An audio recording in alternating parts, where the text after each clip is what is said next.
Well, Olivia, thank you so much for coming on to this interview, exclusive interview from My City Dance Series, and to be able to interview you and to share your passion of dance and to talk a little bit about your experience with dance and how long you've been dancing and just your your whole story about your dance career. So to get started, tell us how you got into dance, how long you've been dancing and where you're from. Of course, thank you so much for having me. I started dancing when I was 3 years old, and I'm now 19, almost 20. I'm from Allentown, PA, and yeah. Yeah, awesome. Perfect. That's awesome. Yeah, so you've been in the Lehigh Valley area for some time now. Mhm. And what inspired you to get into dance? What inspired you? Of course. So when I was around like 2, 3, my oldest sister and my oldest brother were professional ballet dancers.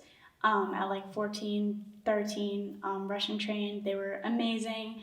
And I always really looked up to my older brother, and I wanted to be like him. Like, I remember I would watch his shows and I would be like, Mommy, like, I want to do that.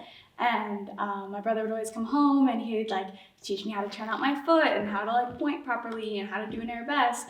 So I was always like, I want to dance, I want to dance, I want to dance. So my mom finally signed me up for dance classes, and I just fell in love with it. It was really like, thanks to my brother, I guess. But I don't like to tell him that because I don't want him to get a big head. Yeah. That's awesome. So it seems like your family has been in the dance environment, dance community Yeah. for a very long time, and I think that's really cool because when you have family that have that talent naturally and have that gift, it passes on to different family members, right? And Yeah. that's pretty cool. So you learned from your brother, and so everything that you've learned and you grew over the years with dance, how has dance helped you to grow to where you are now? Yes, dance has literally been my whole life. So I don't, we have a lot to go through. Um, I started as like a technical dancer. I wanted to be a ballerina. He was a ballerina. So I wanted to be a ballerina. I wanted to do all that stuff. I did point, everything. And once I was like 10, 11, I was like, all right, I'm tired of being Alan Rush's little sister, and I want to figure out who Olivia is. And I remember I saw like this hip hop class at a competition, and I was like, that looks fun. I want to do that. And my mom was like, you want to do that? And I was like, yeah. And like, I'm like her little girl, her little ballerina. I'm the baby of the family, so she was like, oh, okay, But like, I really wanted to do that, and I just fell in love with it. So around like, like 10, actually, it was more like maybe 9, like 9, 10 was when I started doing like hip hop, like studio hip hop. And then I went to another studio. I trained there for a few years, and just going through my dance history. Should I talk about what Yeah. happened? Okay. Yeah. So I went to the studio, and I didn't have the best time there. I was bullied pretty badly, and it ended up in me having a traumatic brain injury, and I almost died. I was told I would never dance again, and I was lucky to survive. But just to kind of like recap on that, a lot of people always ask me like, why did I stay so long if it was that bad, and why was all this happening? I joined the studio at a very like low point in my life. I joined when I was around like 10 or 11. Um, there was a lot of traumas going on with my family, with my home life. My dad's been sick and disabled since I'm 6. My sister had stage 4 cancer, was in and out of treatments nonstop. I just lost both of my grandparents. So I was losing so much of my family at home that I was like looking for something else to latch onto. And I guess I didn't really realize that at the time because I was young, but now I'm very self-aware. So I reflect on things like that because I really did wonder like, why did I stay that long?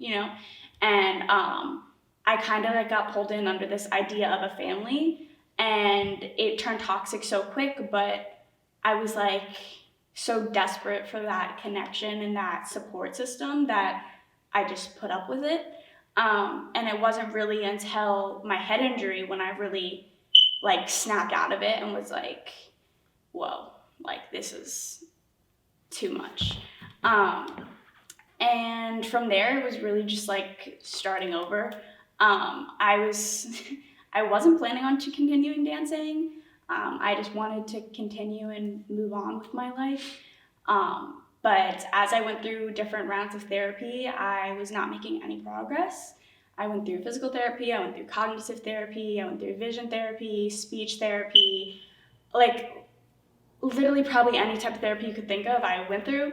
And they say, because it was a traumatic brain injury, they say like 98, 97% heal within the first 3 months. And I was in that small percentile that didn't make any progress. And when I wasn't getting better, I still wasn't cleared to dance, but my mom kind of took it upon herself that dance was the only thing that would get through to me, because I was just so low that she was scared. And she pushed me back into dance, and I fought her every step of the way because it was terrible. Like, I'm not going to say it was fun. It was great. It was awful. I would get sick during class. I would cry before and after class. I would be throwing up because the vertigo was that bad. The pain was that bad. I still live with constant migraines and vertigo, and I have issues with my peripheral vision. I'm still not allowed to drive. I'm hoping to get cleared soon. But these are just issues that I live with now. But at the time, it was so much more than I could handle. And it took me about a year to get back to what I called like my new normal, which is how I am now. And from there, I kept going. Dance was the thing that saved me, because I knew if I wouldn't have been pushed back into dance, I don't know where I would have ended up. And so it was almost like I had to keep going, like I couldn't stop. Mm-hmm. And I started working for a dance convention and assisting them, and they're amazing, and I met so many great people through that. And they brought me out to LA, which was about a year and a half now after my head injury, and I was scouted for the first time.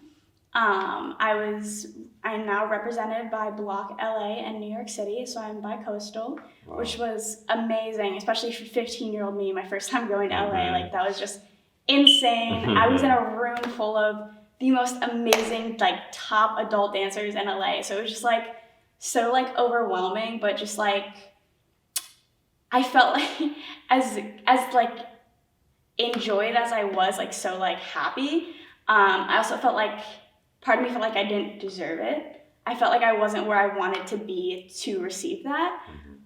So it almost pushed me more to be like, now I have to feel like I'm worthy of this title.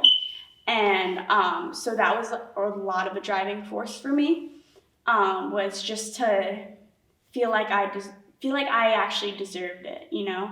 And because that's like a big thing for me. Like, I don't want to feel like anything's like handed to me, and not like I felt like it was handed to me, because obviously I didn't know them, I'd never met them before, right? But I just didn't like, I was 15, I was like, there's so many amazing dancers, so many other people they could have picked, like, why me? Like, okay, now I have to show them why me, you know, yeah, why they picked me. And from there, I started going back and forth to LA a lot. Oh, my hairs. I started going back and forth to LA a lot. I met a lot of amazing people, choreographers. I met my now mentors, Tia Rivera and Eddie Morales, who are the most amazing people I've ever had in my life. I'm so grateful for them. And I also met this clothing brand who it's now revamped into a different thing. But I met them at Dancerpalooza. They were Izzy B, which was all focused around kindness, anti-bullying, like female empowerment, like young women, like all this stuff. It was just amazing people. Yeah. And my mom actually was the one who met them and told them about me, and they were like, I want to shoot with her, I want to meet her. And at this time, I was like, I'm not a model. I'm not like these girls. Like, I can't do these photos. And they were like, they kept like, we were going back and forth for so long. And then I did photos. They were so awkward, so bad. I still have them. Like, the funniest, like my first like photo shoot. And but just meeting them, they were like the most amazing people. Now they're like my family to me. Like, love them so much. Like, Izzy's like my sister, and Karen's like my other mom. Like, they're the best. But now Izzy B is revamped into Art Jive, which is Izzy's actual project, which is super cool. Just wanted to add that in there. Yeah. For anyone who wants to check that out. But they kept encouraging me to share my story.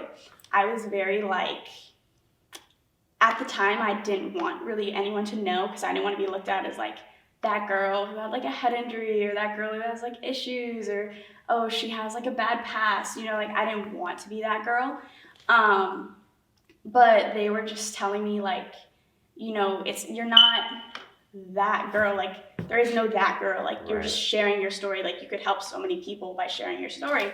And that's a good point. And I'm glad that you mentioned that, because of the past experiences that you've had with bullying, right?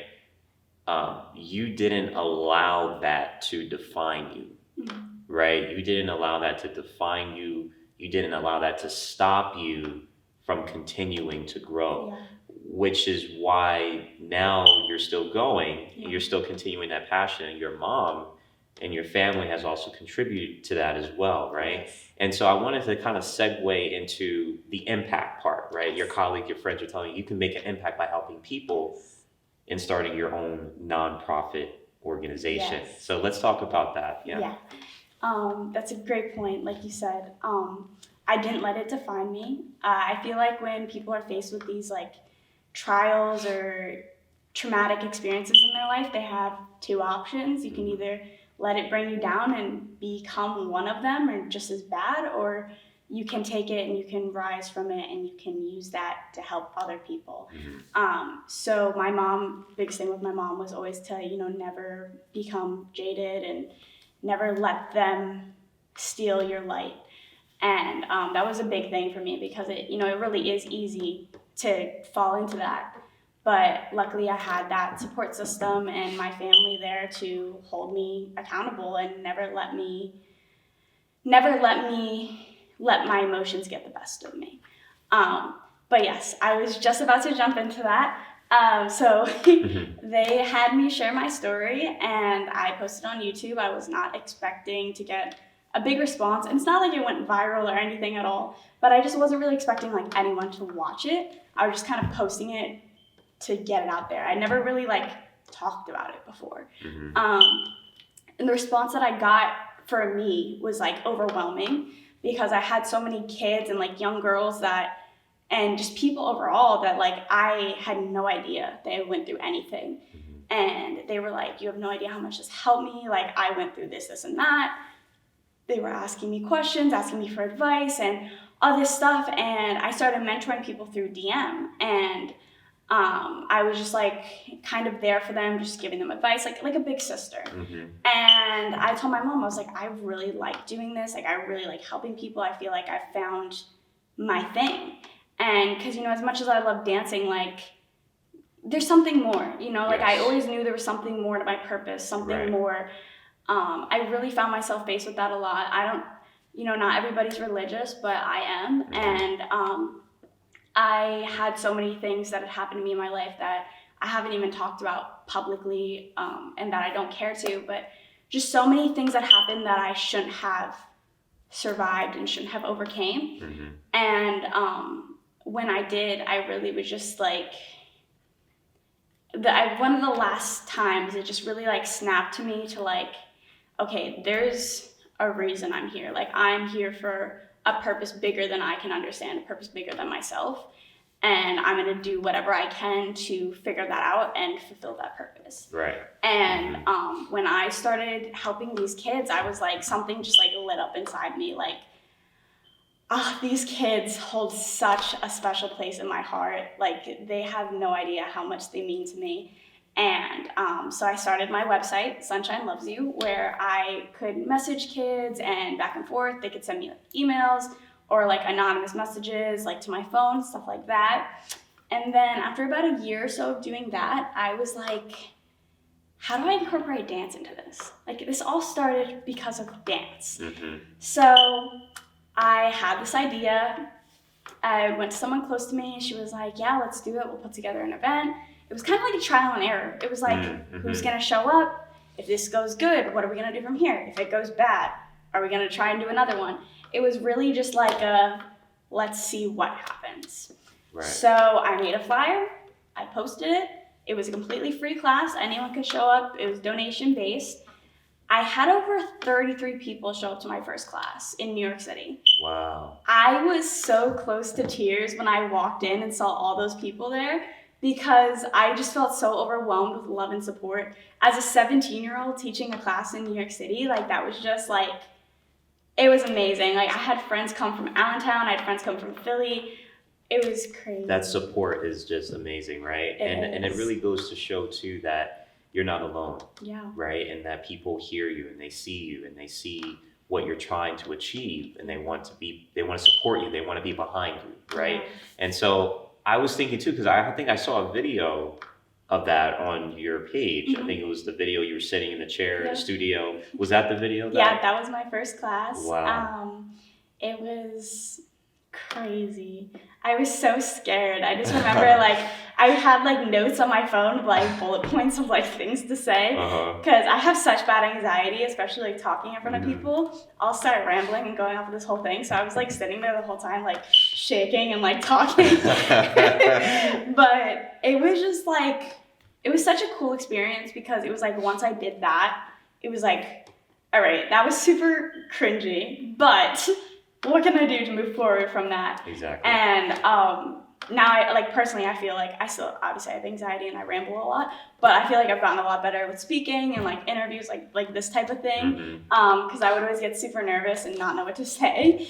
Definitely what I would say to my younger audience or anyone really who's being bullied or facing these things in life is to reach out for help, reach out for guidance and advice. And the best thing I would say is to get out of that situation. But as someone who has been in the situation, I know that's easier said than done. But I think just having someone to talk to, having someone to be there for you is, 9 out of 10 steps. I was very stubborn and I was scared that if I told someone that, my mom would pull me or I wouldn't be able to dance anymore. And in my mind, like this was the only place I could be. So I felt like if I left, I wouldn't be able to dance anymore. And I was just so scared of losing dance and what I loved that I suffered, which was not smart of me, but I was also a child. So, I would just say to reach out for help.